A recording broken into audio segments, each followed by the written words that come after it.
Namo tassa bhagavato arahato samma sambuddhassa. Namo tassa bhagavato arahato samma sambuddhassa. Namo tassa bhagavato arahato samma sambuddhassa.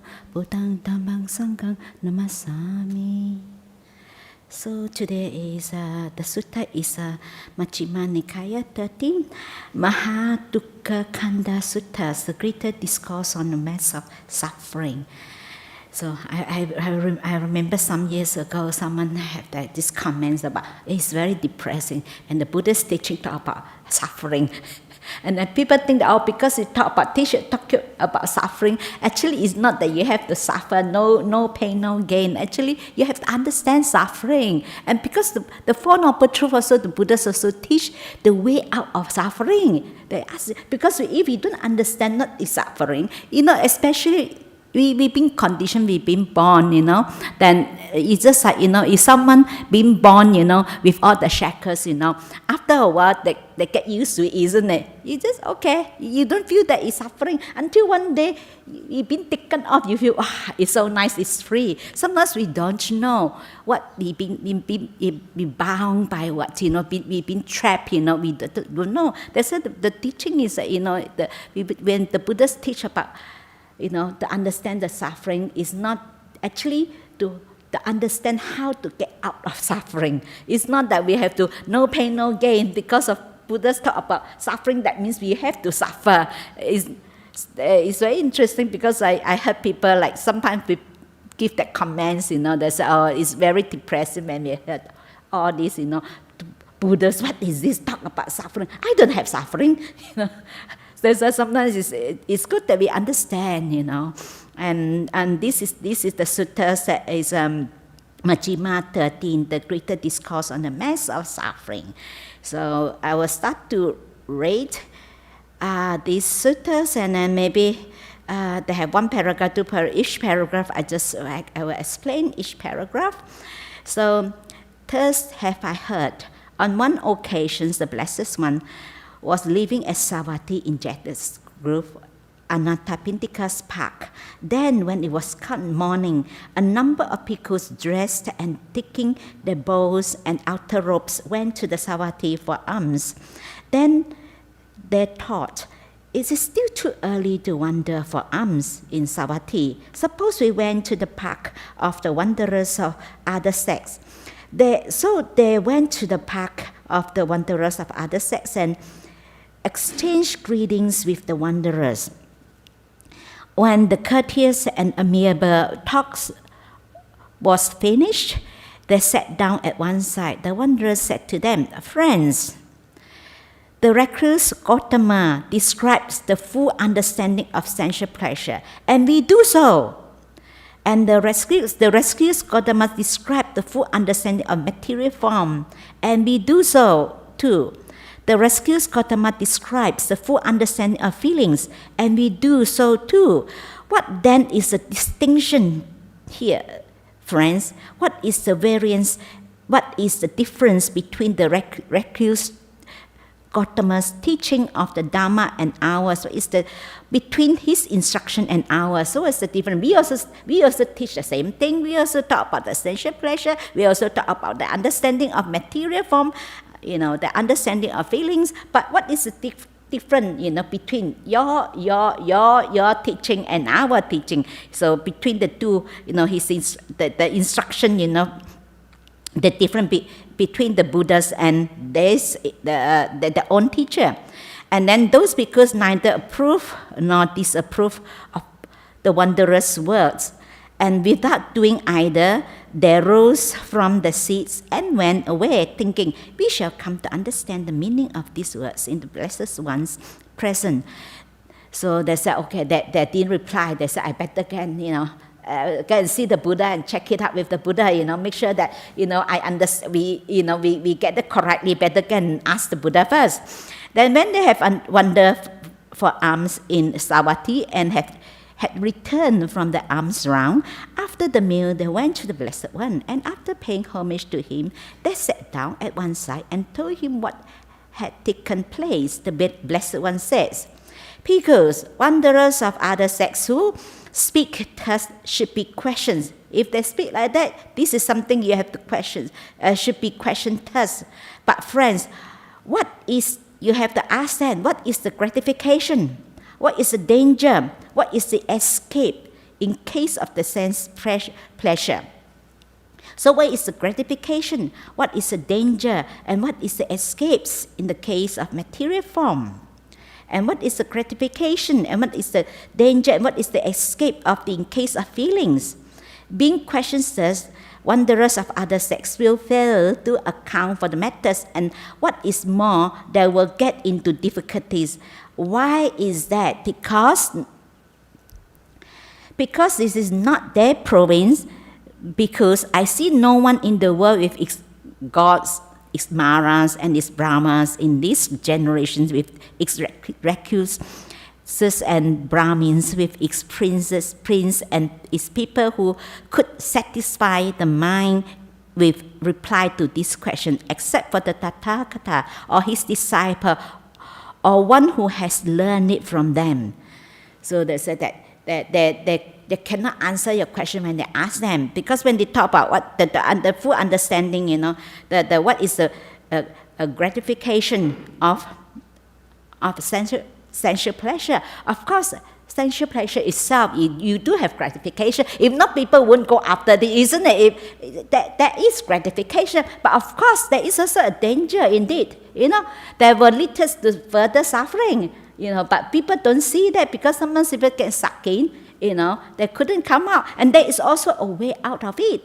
So there is the Buddha said gratification, danger and escape in the sense of pleasure, and also material forms. Material forms not necessarily like refer to also people or things, the material things that we own or people, and then feelings. So then it starts with the first one, it starts with sensual pleasure. So, and what because is the gratification in the case of sensual pleasure? Because there are these 5 causes of sensual pleasure. What are the 5? Forms cognizable by the eyes, that is the eyes we can see, and then that are wished for, desires, agreeable and likable, connect with the sensual desires, and provocative and of lust, because this one can generate lust. I see something that we like, something that, we have desires, that this way, that will generate the lust, the desires. And like the hearing, what we hear, the sound, the nose, and the audios cognizable by the nose, flavor cognizable by the tongue, some of the food that we love so much, then we got, we want more, we crave for it, I remember someone said to me that, I don't want to get enlightened because I heard Ajahn Brahm say, if I get enlightened, I have to become a nun. So I don't want to become a nun because I will miss all my food that I like, That is a craving, Sometimes from through all the senses, like seeing, hearing, smelling, touching, that will generate, it will generate lust or desires. And then there are these 5 causes of sensual pleasure. And then it said flavors cognizable by the tongue and tangibles cognizable by the body. There are what wish for, desires, agreeable and likable, especially things that we like.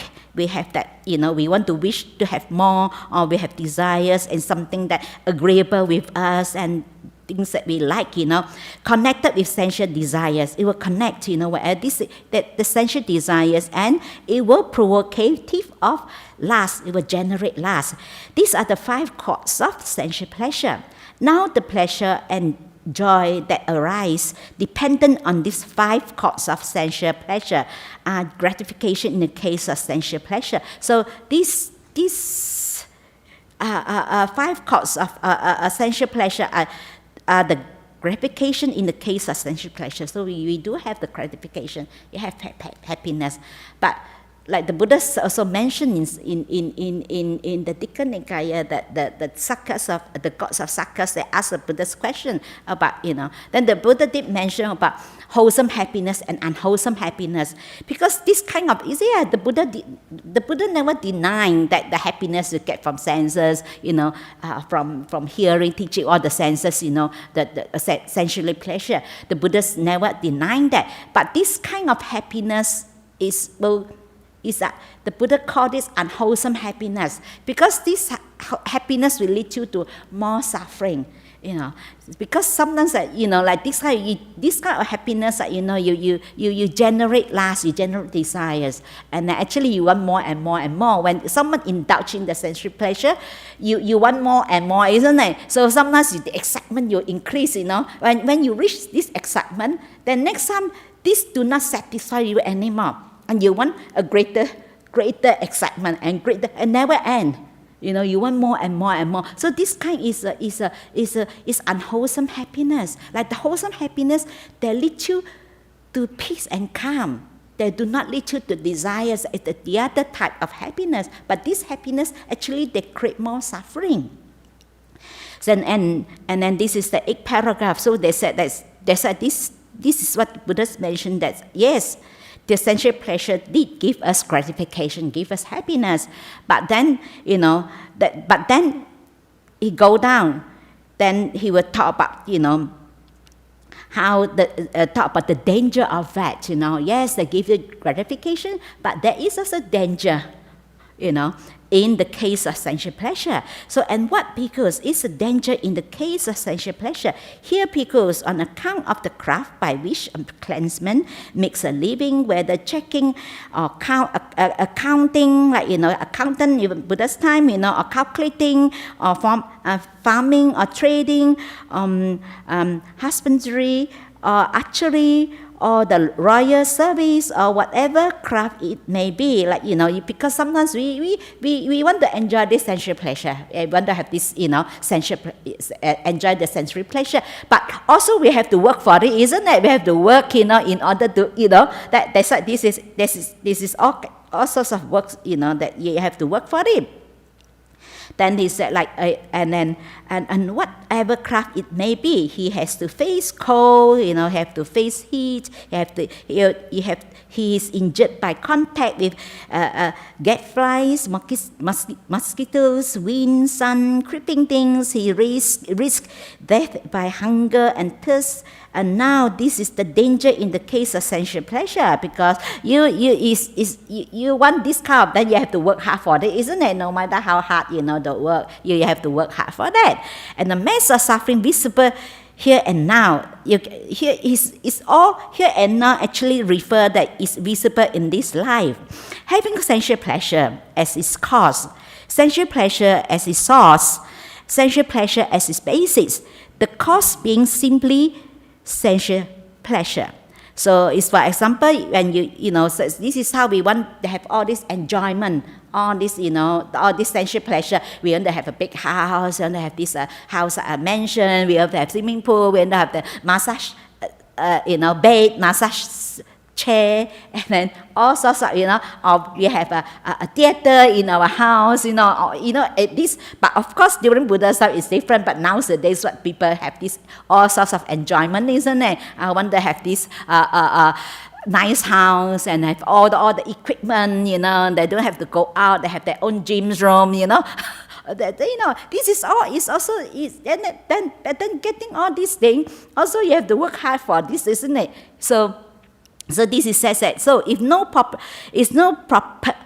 property comes to the clansman while he works and strives and makes an effort, thus is sorrow, because he's worked very hard, and then you crave for to have a nice house, but you can't get anything, so then makes an effort, thus his sorrows, griefs, and lemons, he whips, beating his breast, and becomes distraught, crying, my work is in vain, my effort is fruitless. Now this is too is danger in the case of sensual pleasure, a mass of suffering visible here and now, and cause being simply sensual pleasure. It's come from the sensual pleasure because of we want to enjoy, we have those enjoyment, those sensual pleasure. So we crave to have all these, things, but then after working so hard, you couldn't get an ideal house, that give you the pleasure. But that is suffer, isn't it? And that's what the Buddha said, this is a mass of suffering, but when you can't get it, then suffering is visible here and now in this life.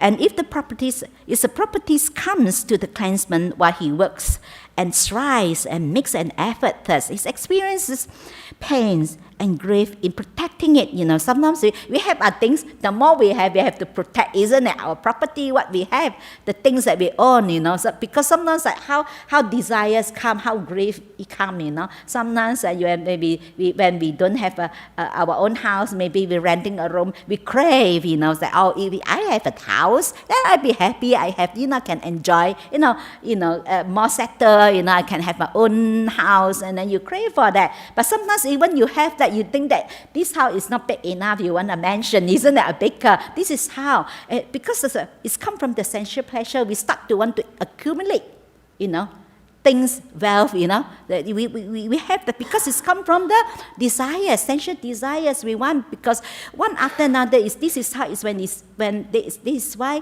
sensual pleasure will generate lust and desires. So if the properties comes, even though you work hard, and then you have this, you have your own, you have if the properties comes to clansman while he works and strives and makes an effort to experience, even you have all these things, he's experienced pain and grief in protecting it because you want to protect it. Also, it's painful, isn't it? And then you start to worry people, because you want to protect, all your material things, then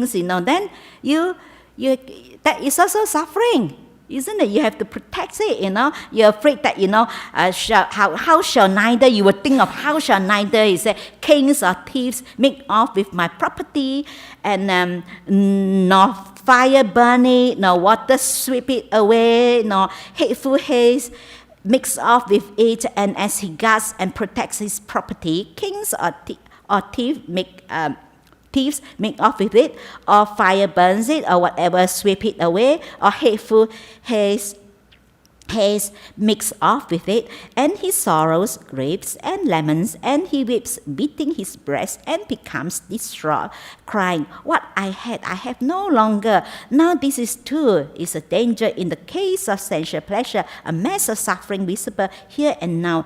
The cause being simply sensual pleasure is come from the cause is sensual pleasure. Because when you have it, then you're afraid of losing it. This is also suffering, isn't it? And then you have to protect it. And then when you lose it, you also suffer. You grieve. Oh, I've lost this.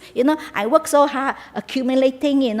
All the property, all the wealth that I accumulated. All is, yet we have to try very hard to protect it. It's also suffering, isn't it? So there is a danger in that. The Buddha said.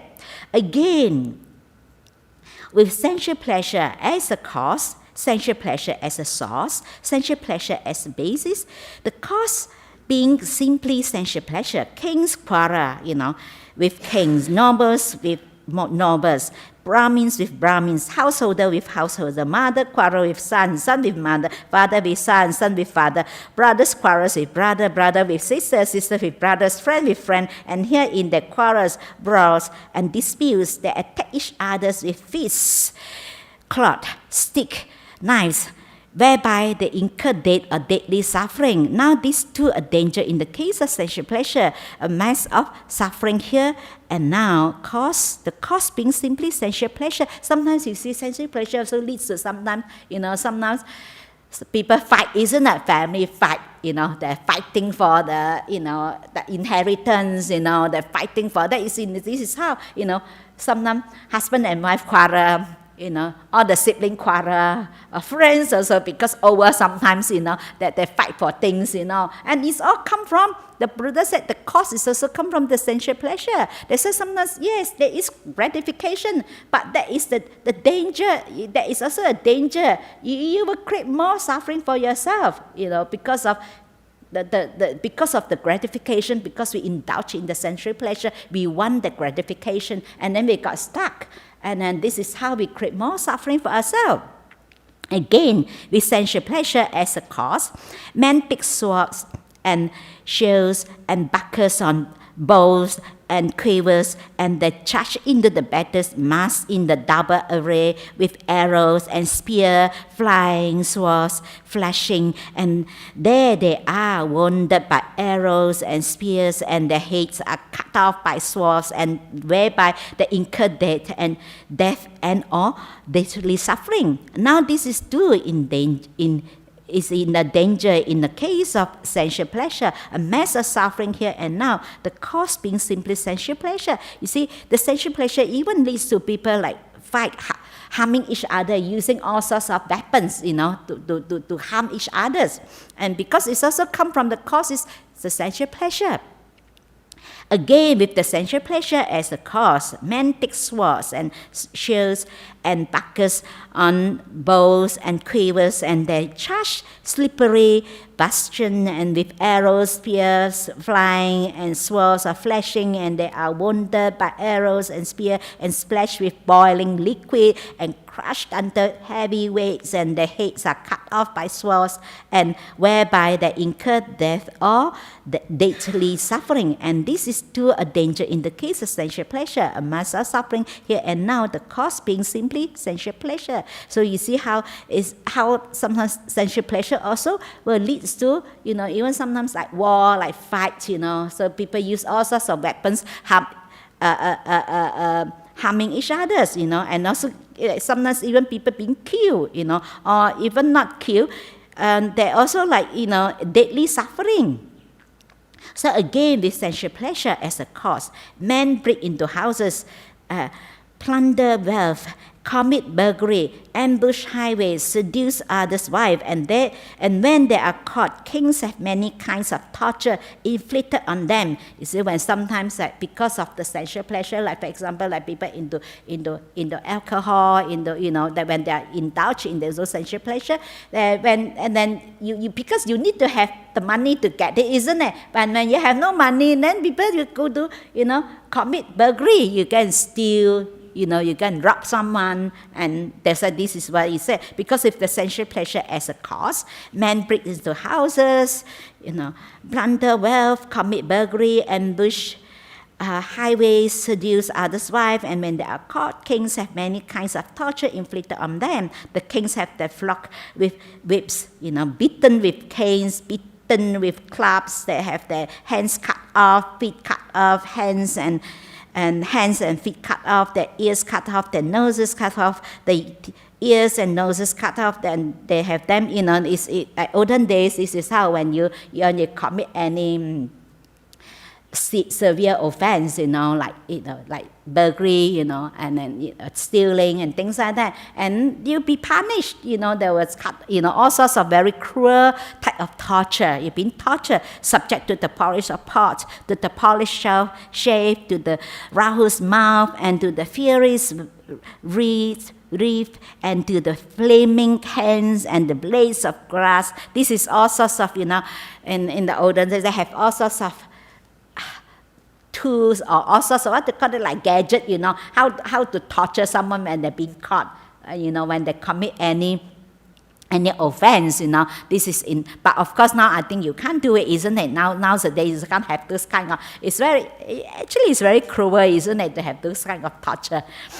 And then and then the bark dress, and to the antelope, and to the meat hooks, and to the coins, to the lyre pickling, to people think pins and roll up a palace, and they have them splashed with boiling oil, and they have them thrown to be devoured by dogs, and they have them impaled alive on stake, and they have their heads cut off with swords, and like I think now still they have it, isn't it? So in some of in the Muslim country, you still something they even being cut off their hand, isn't it? I think they still have it, isn't it? But this is like nowadays is I think it's quite cruel, that kind of torture.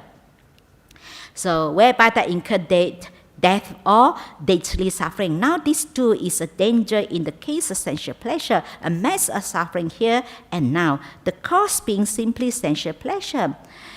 Then come to paragraph 15, again with sensual pleasure as a cause, sensual pleasure as a source, sensual pleasure as a basis.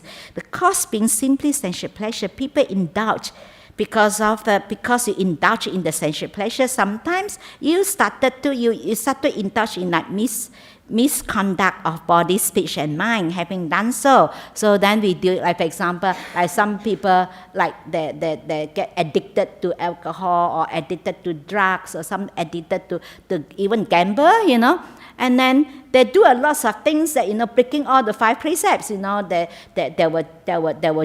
cheat, and then they will steal, they try all sorts of ways to how to get the money, and this is how, then they started because of the come from the sensual pleasure, people indulge in misconduct of body, speech, they tell lies, and mind, having done so on the distillation of the body after death, they appear in the states of deprivation, in an unhappy destination, in the petition, even in hell. And now this is the danger in the case of sensual pleasure, a mass of suffering in the life to come. So because we're doing, and then because we commit, come from the sensual pleasure, and then it leads us to commit all these unwholesome act, not living a skillful life. And that's right, then when we commit a lot of unwholesome act, commit an unwholesome deed, and then of course you say next life you will be born in not a very good state, and maybe even you reborn even in hell. So that's having sensual pleasure as its cause, sensual pleasure as its source, sensual pleasure as its basis, the cause being simply sensual pleasure. So all this suffering is basically, when the Buddha said all this, it's like all the suffering we've gone through, the main causes come from our sensual pleasure, because we crave for it, because the sensual pleasure itself generate desires, generate lust, the greed, generate that, and because of that causes the suffering. All the suffering that people gone through, the main thing is because come from the sensual pleasure. That is a cause, that is a source. And what, because is the escape in the case of sensual pleasure. So now the Buddha talked about the gratification, then he talked about the danger in the gratification, that how we will, we think that we enjoy this, we think that it's happiness, we enjoy it, but then it's danger. We will get ourselves into trouble, we will suffer, and then, but the Buddha said there is a way out of it. So it's the escape in the case of sex. So they said, and what? Because is the escape in the case of sensual pleasure. It is the removal of what is how to escape. What is the escape in the case of sensual pleasure? It is the removal of desires and lust, the abandonment of desires and lust of sensual pleasure. This is the escape in the case of sensual pleasure. So when we abandon, and if we remove our desires and lust, then that is where we escape. Like, it's not that sometimes we have to torture ourselves, we have to, of course sometimes it's good, we need to eat food, okay, food is nice, okay, we enjoy our food, that's it, but because we need to eat, we need to survive, isn't it? And we need to have a reasonably, comfortable life, to live, because when you're too much suffering also, you cannot practice, isn't it?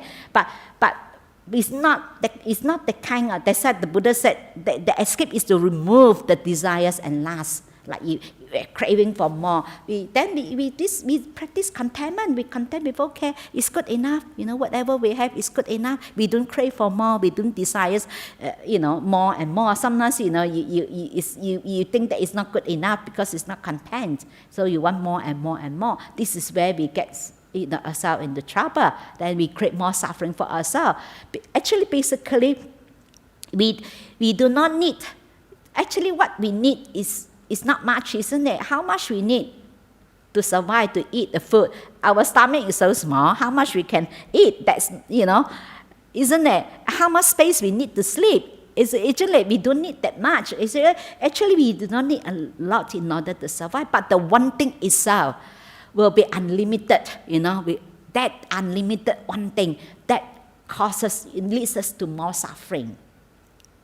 So that's why the Buddha said that is the escape. What is the escape? To remove that, to remove the desires and lust, and the abandonment of desires and lust for the lust and the desires for this sensual pleasure. So, and those recluses and Brahmins who do not understand as it actually is the gratification, they don't understand that the sensual pleasure actually is the gratification, as they don't understand gratification as gratification, danger as danger, and the escape as escape in the case of sensual pleasure, can either them fully understand sensual pleasure or instruct others so that they can fully understand sensual pleasure. That is impossible. They say if they don't understand what is gratification as gratification, danger as danger, and the escape as escape, the sensual pleasure, and then can either them fully understand. If they are not fully understand sensual pleasure, or instruct another so he can fully understand sensual pleasure, that is impossible, because if we ourselves don't really fully understand, how come we instruct other? So that's why sometimes the Buddha said, first of all, we have to help ourselves first before we can help others. That's why we have to practice first in order, we understand. Then we fully understand, only we can instruct others. Isn't that? If we ourselves don't really fully understand, how come we can instruct others? So the Buddha said that is impossible. And those recluses and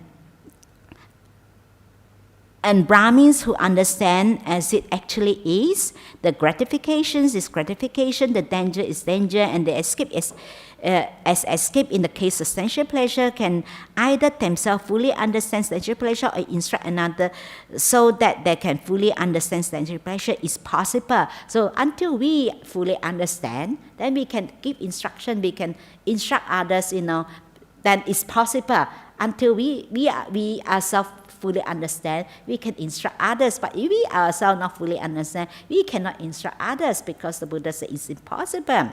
So now the first, the Buddhas have finished about the sensual pleasure. Now it's come to the material forms. So the material forms also include human beings or the material things. And this paragraph 18.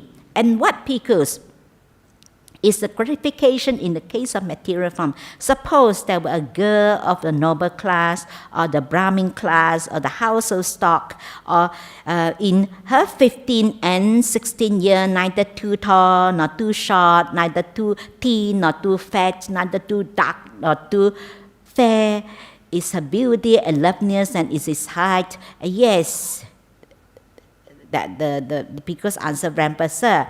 Now, the pleasure and joy that arises in dependence on what the beauty and loveliness are the gratification in the case of material form. Always like like the Buddhas used to address the monks, and the monks when see the beautiful girl, and that is how you feel happy when you see, man see a beautiful girl. The same thing the Buddhas and the talk to bhikkhunis. You see this good-looking guy, you feel you have that gratification, feel happy because it's because of the form, the material form. So they said the material form is also not only paper, that is also like material things, like for example, people they love their car, they want to have their own car, they have the dream car, and they have the gratification when they see the car that they like, isn't it? Oh, this is my car. Some people describe their car as a wife, this is my wife, they love their own car. And this is also form, the material form. Also, we get because when we like something, we always generate the desires, the lust. We want more because of the something that we like, the likes, And then because it's a danger in the case of material form. Later on, one might see that same woman. Now they're getting old, 80, 90, or 100 years age, as crooked as a roof bracket, doubled up, supported by walking stick, tottering frail, and her youth gone, her teeth broken, grey hair, as scenty hair, bald, wrinkles with limbs all blotchy. And what do you think? It's not. It's the same thing if the car that you like most, if someone, one day, they smash your car, then you suffer, isn't it? Oh, my car gone. The same thing, the girls that you think they're so beautiful, now you say, no longer beautiful. And you suffer, the Buddha said. There is a danger of that because you bring a suffering. So what do you think, because has her former beauty and loveliness vanished and the danger becomes evidence? Yes, Venerable Sir, because this is a danger in the case of material form. This is what the Buddha means, that if we attach or we indulge, in the material things, in the material forms, things that we like, we attach to that, then of course sometimes and anything, destroy, like our material things, our house, we spend so much time, to run away, and when the fire come, flood, and then all destroy, then suffer, isn't it?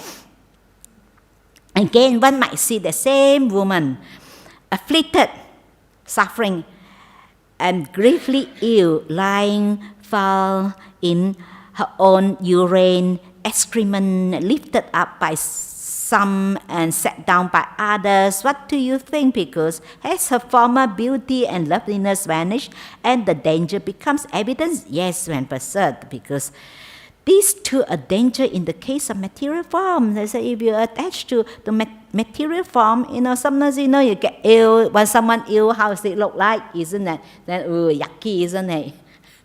And then you suffer when you see something like that. Again, one might see the same woman as a corpse thrown aside in a charnel ground, 1, 2, or 3 days, that loaded, livid, and oozing matter. What do you think, because because like olden days, like during Buddhism, someone died, they just threw the bodies, the corpse into the charnel ground and let itself, disintegrate, So then before, why can you see no more beautiful woman anymore, isn't it? What you see is just a corpse, all this is oozing and bloated, Yes, Venerable Sir, because this is a danger in the case of material form. Again, one might see that same woman as a corpse thrown aside in a charnel ground, being devoured by crows, hawks, vultures, dogs, checkers, or various kinds of worms. When you're in the charnel ground, you see all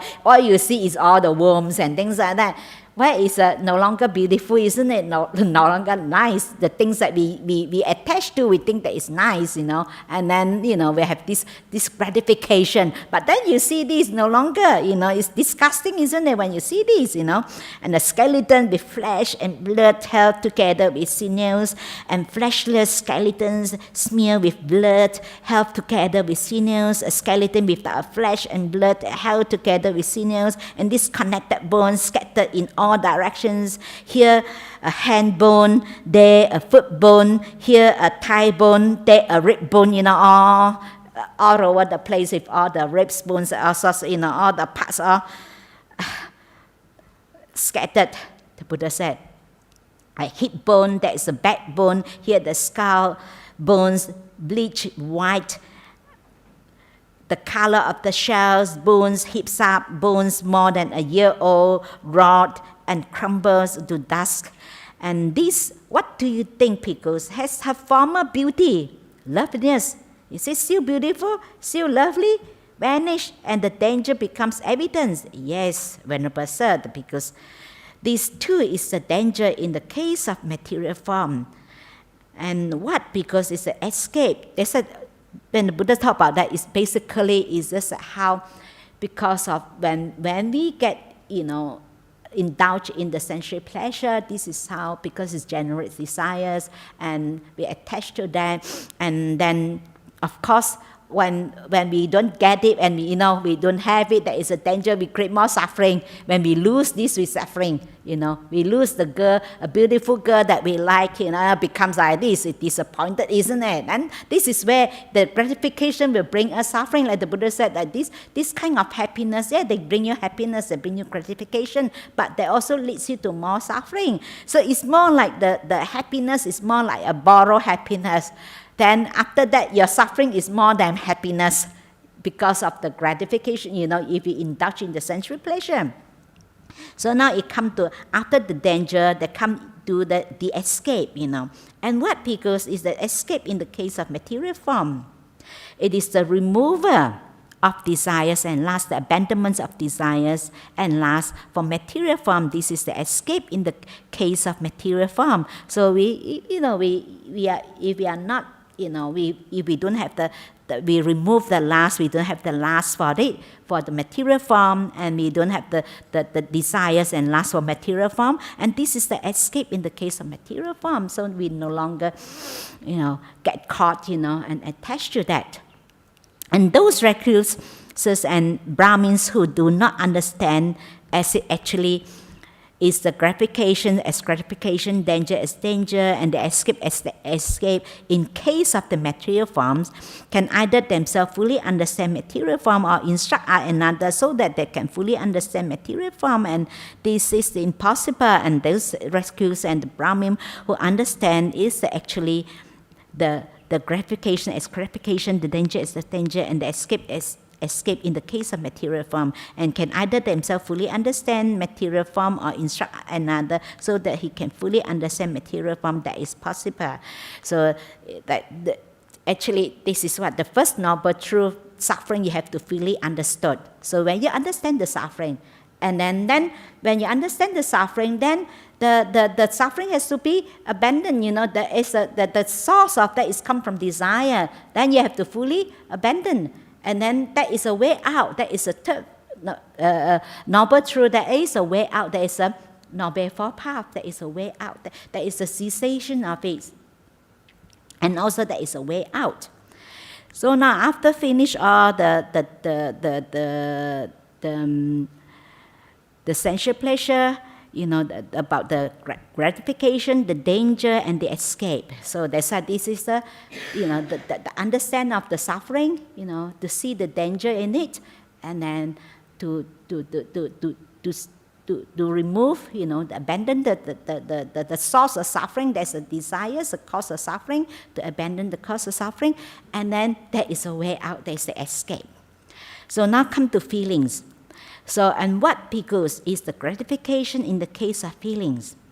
So here, bhikkhus, quite secluded from sensual pleasure, secluded from unwholesome state, a bhikkhus enter a point and abides in the first jhana, which is accompanied by applied and sustained thoughts, and with rapture and pleasure born of seclusion. On such an occasion, he does not choose for his own affliction, for another affliction, or for the affliction of both.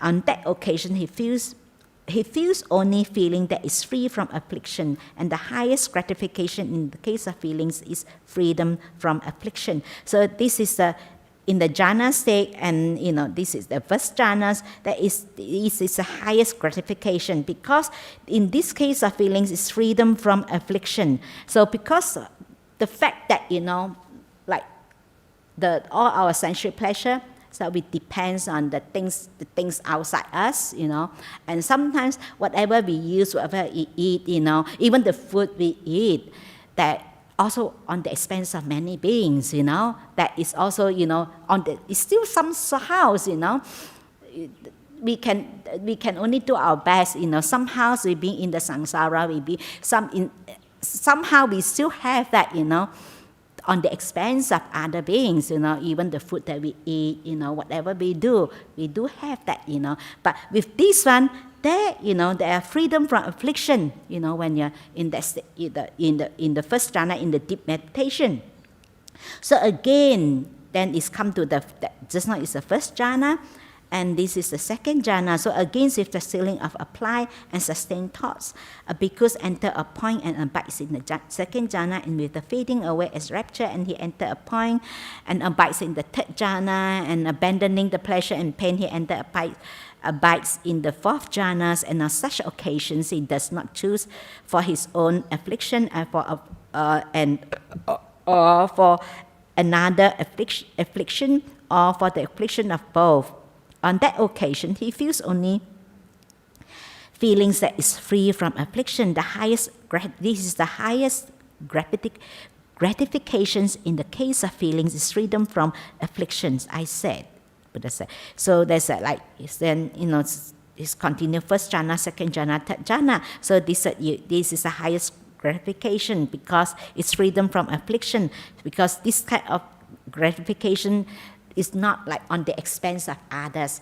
Because sometimes the fact that we are living, in this world, in the samsara, to some extent, is still on the expense on others' being. For example, we have no choice. For example, if we want to build, we have to clear the land. Somehow, some creatures, and whatever we do, and this is part of, they said, the Buddha said, unless we've not been reborn, and somehow we've been in this samsara, that is the only way that, they say sometimes you say, how do I practice like as long as we don't have the intention to kill. But sometimes because of the fact that our living, actually we do, to a certain extent on the expense of other beings, other creatures.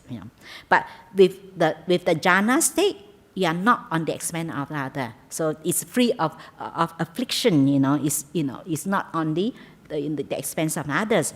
And what? Because it's danger in the... So you see, even though this is the highest gratification, you see, the Buddha said that, but then it still have danger, even then you're in this form. But because you're not in jhana all the time, isn't it? You'll come out, isn't it? You still have to live, you still have to eat, you still have to, live. So that is only then you come out. Then because...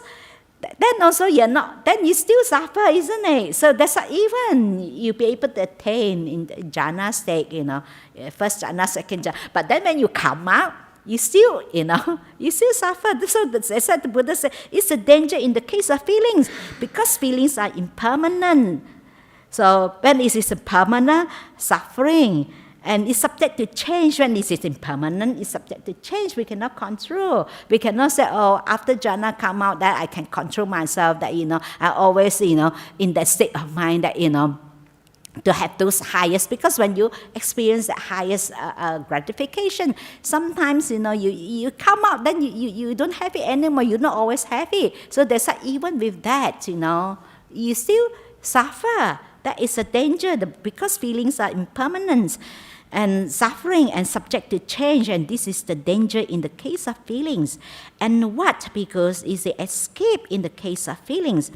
It is the removal of desires and last abandonment of desire and last feelings. And this is why, because sometimes we want that, even sometimes we have good meditation, we want that again, isn't it? We try very hard, want to experience that again. And then very hard, it's quite common. Like some people, when they first experience that they have deep meditation, they experience that deep meditation, and then after many years they couldn't have the experience anymore.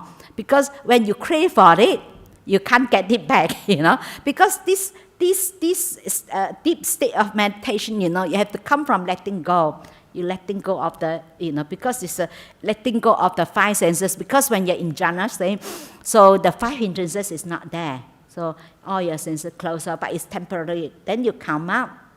Then sometimes people will crave for that. So as long as you crave for that, to have that again, then usually people very difficult to get the experience again. It's quite common, like people when the first experience, the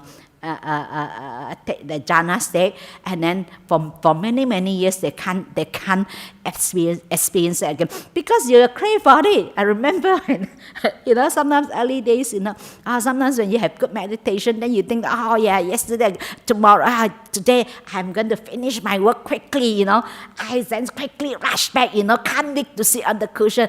But the moment you sit on the cushion, the mind all over the place. Because sometimes this is how, because you crave for it, and then you think that you're going to get it again. Because whenever you crave, it stops. Because you crave your desires, and the mind will not be still. The mind will move. Because you're wanting. Your wanting make your mind, very difficult to cannot become still. They say sometimes when you're relaxed, you don't expect anything, then you have always the case that you have good meditation, and you're okay, you leave it, okay, I don't care, okay, fine. Then because it's come from letting go, you are not craving for anything, you just sit, you just meditate, then you have nice meditation. But then if you plan, you think that, today, you see, I finished work very early, I have so much time, okay, then I really enjoy my meditation. Then you'll be very disappointed, that your mind will be all over the place. And because of the expectation, because of the wanting, because of the craving you wanted, the desires, because when you experience it's nice, and then you want to have it again. So they said the only way that the only way that the Buddha said to free from that suffering, that is abandon, the removal of desires and lust, and the abandonment of desires and lust for feelings, and this is the escape in the case of feelings, and those recluses and the Brahmins who do not understand as it actually is, the gratification as gratification, the danger as danger, and the escape as escape in the case of feelings, and can either themselves fully understand feelings or instruct another so that they can fully understand feelings. That is impossible. The same thing like the Buddha said, if we ourselves don't understand that, we cannot instruct others. It's impossible because we are not fully understand. So, and those recluses and Brahmins who understand as it actually is, the gratification as gratification, the danger as danger, and the escape as escape in the case of feelings, can either themselves fully understand feelings or instruct another so that he can fully understand feelings. That is possible. That is what the Blessed One said. The bhikkhus were satisfied and delighted in the Blessed One's words. So, okay, and this is the end, and everybody happy with satisfied and delighted in the Blessed One's words, and they're happy, they're satisfied. So this is end of this sutta, the mass of suffering. And basically it's just like this sutta is like to understand that what is the, what leads the suffering, that we see the cause of suffering. When the Buddhists talk about the mass of suffering, doesn't mean that we have to suffer. Actually, when we understand suffering, this is where we free, we will escape, we free ourselves from suffering. There is the freedom from suffering. So we no longer, because sometimes very easily we get caught, something that we like, something that when we indulge in that, then sometimes we want to get more and more and more. I know one of my friends' nephews, and because he's like he enjoyed everything, because and then he got everything, and to a point like because this is how people got into doing all weird things, because the normal excitement no longer satisfy them. They want for more and more. And then he said this is how his nephew get into this drugs ecstasy, because of he enjoy his life. He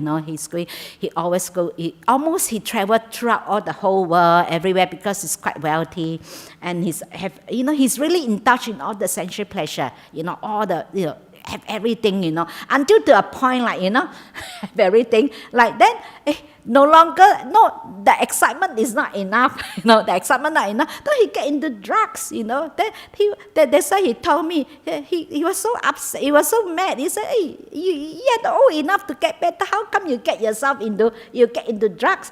Because of, because if someone indulge in the sensual pleasure, so you keep looking for more and more and more than the ordinary, then you get into why sometimes people do all the weird things, isn't it? Like the normal things no longer satisfy them. They want more and more excitement, and in the one thing itself will never end. So that's the only things that can end. That's why it's important that we develop some qualities like gratitude, contentment. Then we're content, we're just happy whatever we have.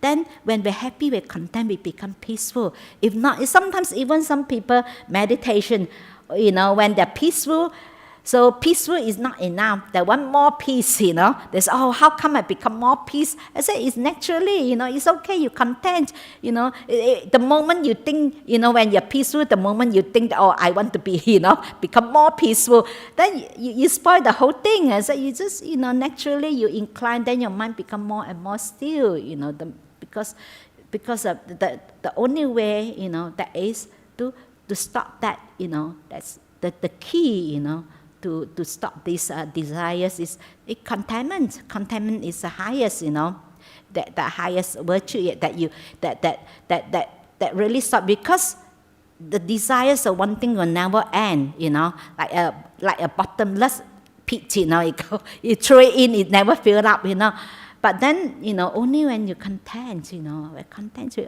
it's good enough. You have to be able to, I see some people, I know some people, even healthy is not enough. They want healthier. So they stuck themselves with all sorts of supplements. Actually, it's worse, isn't it? Because you simply take all those supplements, actually, it's even make your body worse. Because sometimes when you have, sometimes only your body need that you take it, those supplements, isn't it? But you don't starve yourself. I know I've seen people say, this is healthier.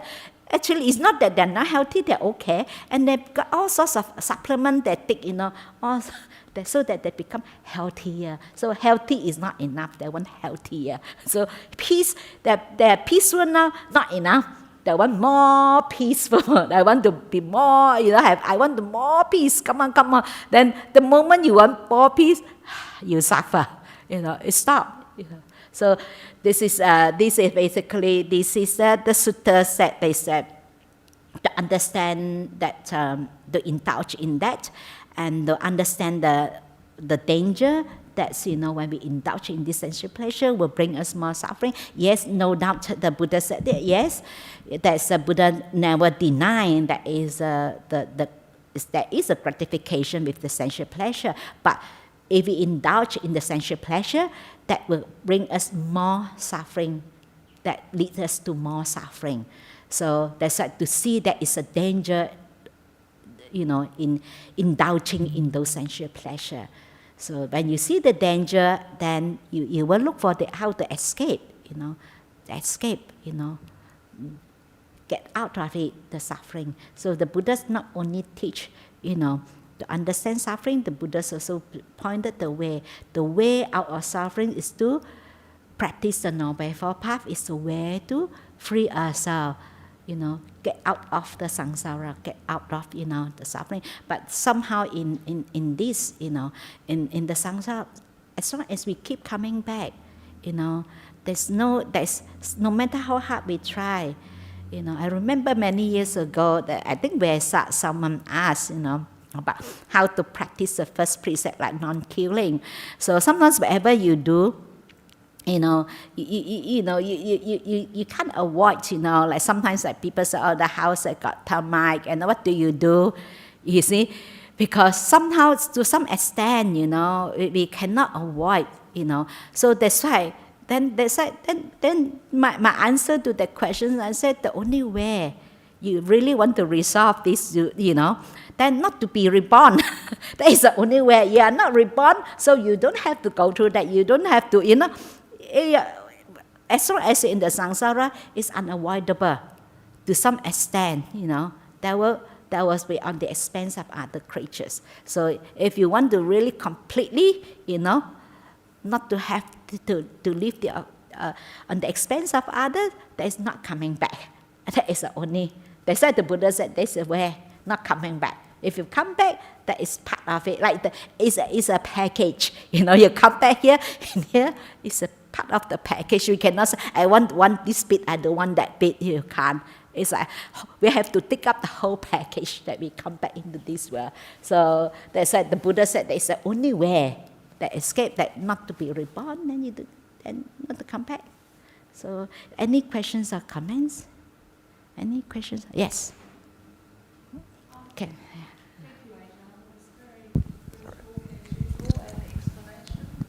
So for us, members of the Sangha and the community, then it seems to me that you're saying the best we can do is like harm minimization. I mean, obviously, because unless we are not reborn, we can just minimize the harm by trying as far as possible to remove greed and lust, seeing the impermanence and all this.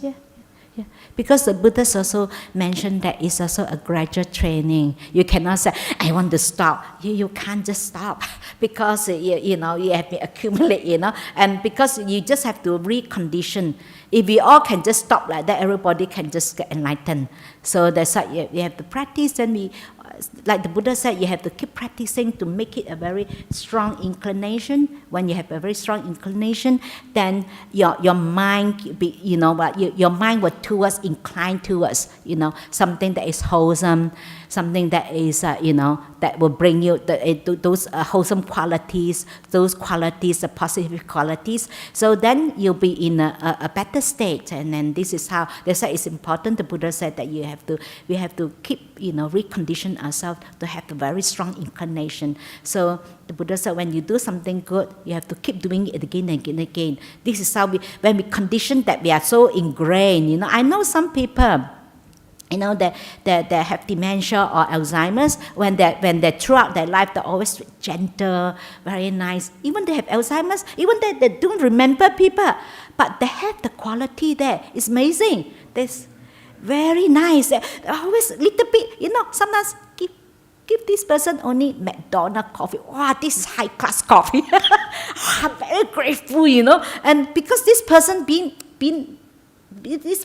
conditioned, she has those qualities, and very naturally, even though she don't remember people, but the quality is there, and and they're always very kind. Even though they cannot recognize even their own friends, whoever come, they say, "I don't remember you, but never mind, you come in." They have a cup of tea, and always very grateful. Whatever that she receives, she always I'm so grateful, and she's always happy. And they say something is important. They say if you have those qualities, someone naturally very kind and very gentle and very compassionate, and even though you forget everyone, but your quality is there,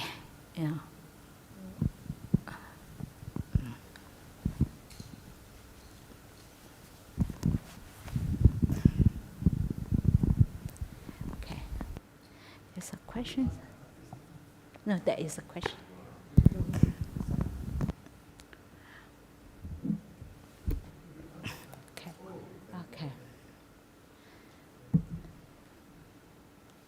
Okay. This contentment means avoiding indulging in sensual pleasure completely. Sometimes it's not that sometimes we do have some like the middle way, like Buddhists, last time, like the Buddhists try to the self-modification, and then eat only 1 grain of rice and all that sort of things. But it's like, we just need we will take what we need, Like, for example, if we are sick, we need to see doctor, But then if we have a bodily pain, we don't force ourselves. That is like the Buddha said, is a middle way. Sometimes people get into like, oh, then I stop all this. I don't want to have any sensual pleasure. Sometimes people feel guilty even they think that they can't even enjoy their food. It's not that you cannot enjoy your food. Yeah, when you eat something, it tastes. It's nice. It's nice. It's just like we usually when we eat, like as a monastic, we always reflect before we eat. So we said, why is it reflecting? I use alms food. It's not for fun, not for pleasure, not for fattening, not for beautification, only for the maintenance and nourishment of this body, So taking it, it just helps us to maintain our body, because we need the food. And then it tastes good. We just know that it tastes good, but we don't think, how can I get more of it? It's okay. You don't have to feel guilty that, I shouldn't enjoy the... It's okay, because when we're hungry, we need to eat, isn't it? We have the desires to eat. So that's like, it's only indulging that means we want more and more and more. Like never end. But then contentment is all good enough. I have food to eat. I'm really grateful. I'm grateful the food that we eat, that, and then have this gratitude, that even, like this is one of the practice I've been doing this. Like every morning, my breakfast, when I take my breakfast, I always reflect, the food that I eat. All the beings contribute towards the food that I eat. I'm also grateful for that, grateful for all the beings and thinking of all the beings contribute in the food that I eat. Because very easily we get things so easy. So we very easily that we are not content, we are not grateful. We take it for granted, but that then we are easily happy and satisfied. You don't crave for more and more. So that's why yes, avoiding indulging in sensual pleasure, and not like, I think it's more like a middle way, but not to feel guilty. It's not that you cannot enjoy your food. You still can enjoy your food, but not thinking of how can I get this more? Tomorrow how Because then your mind will become obsessed, thinking of getting the food, isn't it? Then your mind get obsessed. Then you don't have peace of mind. In this moment, okay, food is tasty, okay, fine. Oh yeah, I enjoyed it, okay, fine. So food stop. No further. But sometimes people think, I like that, they feel guilty. I shouldn't enjoy my food. So that's why it's always the Buddha's. They said the Buddha's first teaching is a middle way. The Buddha's teach a middle way. Like we don't torture ourselves as well. So yes, it's avoiding indulging in sensual pleasure completely. Because actually it's natural when you have contentment, and you don't crave for more things. You're always happy for what you have. You're always grateful, But if you have no contentment, even you have the best, even you're in the best situation, you still think that it's not good enough. You still want more and more. So when you have contentment, naturally, you won't crave for more. Everything is good enough, everything is okay, Is there any more questions or comments? Okay, no questions or comments? Okay. So end of this session Sutta class. Thank you for listening. Okay, Sad.